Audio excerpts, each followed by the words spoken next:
আসসালামু আলাইকুম। Basic knowledge IT একাডেমিতে আপনাকে স্বাগত জানাচ্ছি। আজকে কম্পিউটার প্রশিক্ষণের 6 নম্বর পাঠ চলতেছে। আজকের ক্লাসে আমরা শিখব টাস্কবার, মাই কম্পিউটার কীভাবে ডেস্কটপে আনতে হয় এবং ছেড়ে দিতে হয়, স্ক্রিনশট কীভাবে দিতে হয় এবং পেইন্টে কীভাবে আঁকাআঁকি করা যায়।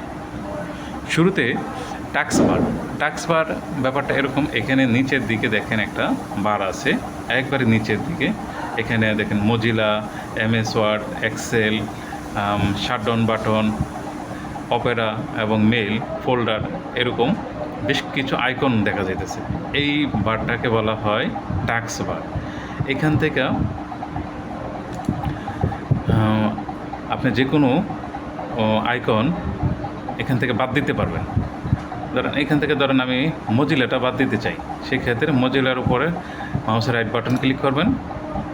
এখানে দেখেন নিচের দিকে লেখা আছে আনপিং দিস প্রোগ্রাম ফ্রম টাস্কবার।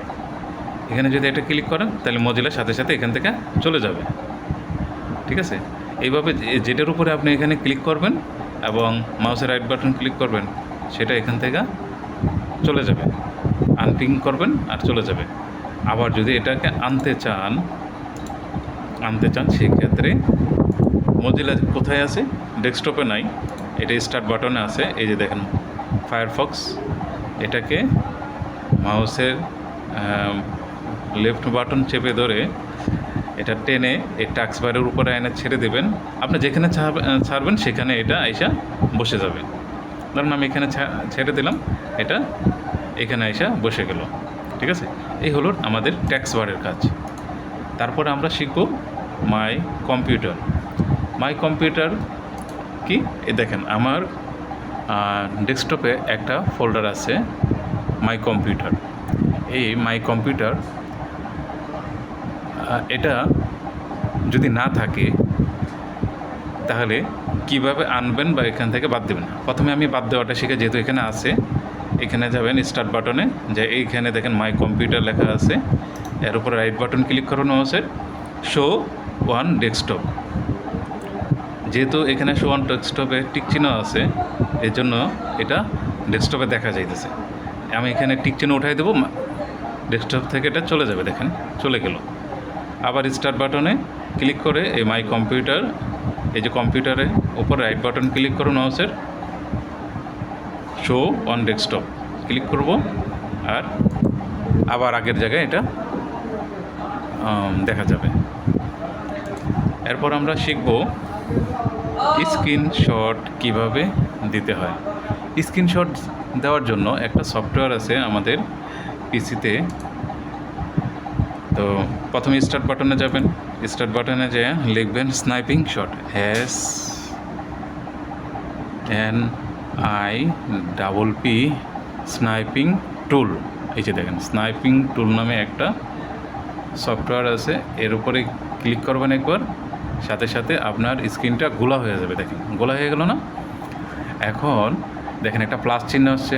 এখন আপনার যেখান থেকে স্ক্রিনশট নিতে চান সেখানে যাওয়া, এখানে আপনি মাউসের লেফট বাটন চেপে ধরবেন এবং সাথে সাথে একটা স্ক্রিনশটের প্রিপারেশন শুরু হয়ে যাবে। এখন যদি আপনি মাউসের লেফট বাটন ছেড়ে দেন, সাথে সাথে আপনার যতটুকু চেপে ধরছেন এতটুকু স্ক্রিনশট হয়ে গেল। দেখেন হয়ে গেল। এখন আপনি এটাকে চাইলে যে কোনো জায়গায় এটা সেভ করতে পারেন। এই যে সেভ স্নাইপ ক্লিক করেন, ক্লিক করলেই আপনার এটা সেভ হবে। ধরুন আমি এটা ডেস্কটপে সেভ করব, ডেস্কটপে জেপিজি 01 লিখে জেপিজি দেবো, জেপিজি ফরম্যাটে সেভ করব। সেই জন্য এটা আমি ডেস্কটপে জেপিজি ফরম্যাটে, এই যে ডেস্কটপ দেখিয়ে দিতেছি, এখানে ডেস্কটপ সেভ। আমার এটা এই যে দেখেন ডেস্কটপে সেভ হয়ে গেল। দেখছেন? এখান থেকে কেটে দিই। এখন আমি এই যে ডেস্কটপে সেভ করলাম জেপিজি ফরম্যাটে, এখন মাউসের লেফট বাটন ডাবল ক্লিক করলে এটা ওপেন করা যাবে। এই যে দেখেন আমার স্ক্রিনশটটা ওপেন হয়ে গেল। ঠিক আছে, এইগুলো আমার 3 নম্বর পার্ট। 4 নম্বর পার্টে কী আছে? পেইন্ট। কিভাবে আমরা কম্পিউটারে বিভিন্ন রকমের ডিজাইন আঁকাআঁকি করতে পারি। বাচ্চাদের এটা খুব পছন্দ, বড়দেরও অনেক পছন্দ।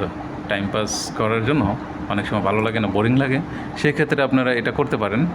এই যে স্টার্ট বাটনে ক্লিক করবেন, এখানে লিখবেন পেন্ট, PAINT, পেন্ট। এখানে ক্লিক করেন আর সাথে সাথে পেন্টের সফটওয়্যারটি ওপেন হয়ে যাবে। ওপেন হওয়ার পর এখানে আপনি বিভিন্ন রকমের ডিজাইন, বিভিন্ন রকমের শেপ এখানে করতে পারবেন। এখান থেকে একটা শেপ আছে, ফ্রি ফ্রম সিলেকশন। এখানে এইভাবে আপনি ড্রয়িং করতে বলেন। ওকে, তারপরে এখানে আছে রিসাইজ, এখানে আছে লিখতে পারলেন। এই যে লিখলাম আমার শারিয়া মেকারমা বৈশেন্দ্র। দেখছেন কত সুন্দর লেখা হইতেছে। কম্পিউটারে আমি নিজের হাতে লিখলাম, যদিও এটা আমার হাতের লেখা চেয়ে অনেক খারাপ হয়েছে। এখন আমি এখানে দেখেন একটা ইরেজার আছে, এটা দিয়ে আপনি যে কোনো কিছু মুছতেও পারবেন। এই লেখাটা যদি মুছতে চান, যে অংশটা, এই যে বাড়তি অংশটা আপনি মুছতে যাবেন, মুছা যাবে। এখানে একটা পেইন্ট এরিয়া আছে। এখন পেইন্টেরটা পরে দেখাই। এখানে একটা তারা নেই, তারা স্টার নিলাম। স্টার নেওয়া দেখেন, স্টারটা বড় করে দিই, বড় করে দেয়। স্টারটা আমি বিভিন্নভাবে কালার করতে পারি। এখানে দেখেন কালার আছে, রেড কালার করি, রেড কালার হলো। তারপর এর ভিতরে যদি ফিল কালার করতে চাই, ভিতরে একটা বড় কালার দিতে চাই, সেক্ষেত্রে আমি একটা এই যে ফিলের ভিতরে ক্লিক করে ফিল দিলাম। ফিল, এই যে দেখেন কালার চেঞ্জ হয়ে গেল। ফিল দিলাম, ভিতরের কালারটা ব্ল্যাক বা যে কোনো কালার করা যাইতেছে। এখন ব্রাশ দেখি, ব্রাশ দিয়ে কী কাজ করা যায়। ব্রাশে এখানে ব্রাশ দিয়ে আপনি বিভিন্ন রকমের সিলেকশন আছে। এখানে দেখেন অনেক রকমের ব্রাশ আছে। এইভাবে আপনি ব্রাশ দিয়ে বিভিন্ন রকমের ড্রয়িং ইচ্ছে মতো আঁকাআঁকি করতে পারবেন। মন যেভাবে খুশি সেভাবে এনে আঁকাআঁকি করলেন। ঠিক আছে, এখানে অ্যারো বাটন আছে, লেফট অ্যারো বাটন, লেফট বাম দিকে দেখাবে, উপরের দিকে দেখাবে। এই যে দেখেন একটা চিহ্ন আছে, এটা হলো গিয়ে বজ্রপাতের চিহ্ন। দেখছেন, এইভাবে আপনি পেইন্টের ভিতরে বিভিন্ন রকমের ড্রয়িং, নকশা যাই বলেন না কেন, এইভাবে আপনি পেইন্টের কাজগুলো আপনার মন খুশি মতো আঁকাআঁকি করতে পারবেন, ড্রয়িং করতে পারবেন। ঠিক আছে, তো আজকের ক্লাসের 4 নম্বর পার্টটা আমরা শেষ করলাম। আজকে আমরা তাহলে কী কী শিখলাম? ট্যাক্স বারে এই নিচের অংশে কী কী আইকন থাকে, এগুলো আমরা কীভাবে সেট আপ করবো এবং এখান থেকে বাদ দেবো, এটা সে দেখলাম। মাই কম্পিউটার ডেস্কটপে কীভাবে আনা যায় এবং ডেস্কটপ থেকে বাদ দেওয়া যায় সেটা শিখলাম। কীভাবে স্ক্রিনশট নেওয়া যায় সেটা দেখলাম এবং পেইন্ট দেখলাম। ঠিক আছে বন্ধুরা, তাহলে ধন্যবাদ আজকের মতো। আল্লাহ হাফেজ।